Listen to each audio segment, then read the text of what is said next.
ang madaldal na pagong.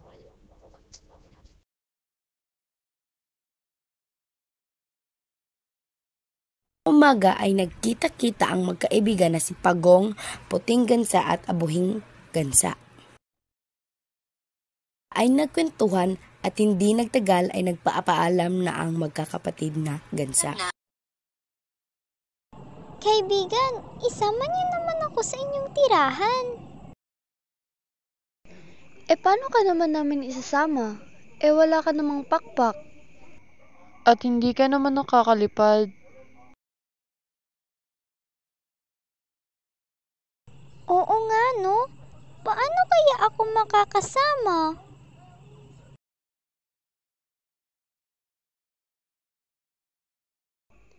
Teka, may naiisip ako.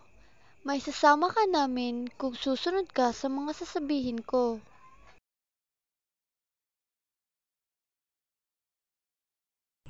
Ano naman yung naiisip mo, kaibigan? Kakagatin mo itong patpat sa gitna at kakagatin naman namin sa magkabilang dulo, tsaka tayo lilipad. Subalit, tandaan mo, huwag na huwag kang magsasalita. O hala, tayo na.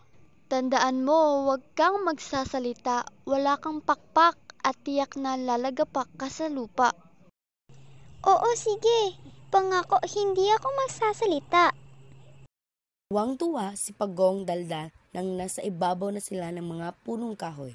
Waring nasa langit ang pakiramdam nito. Nakita ng mga batang nagsisipaglaro sa parang ang lumipad na pagong. Naghiyawan sila at itinuro nila ang pagong na kagat-kagat ng patpat. Tingnan niyo, ang pagong lumilipad. Ang pagong daldal kagat ang patpat. Nagalit si Pagong at sinabing,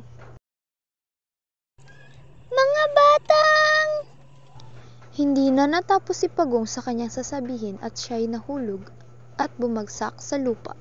Kaawa-awang Pagong, ba't siya nagsalita? Di niya kasi tinupad ang pangako niya eh. Sabing wag siyang magsasalita.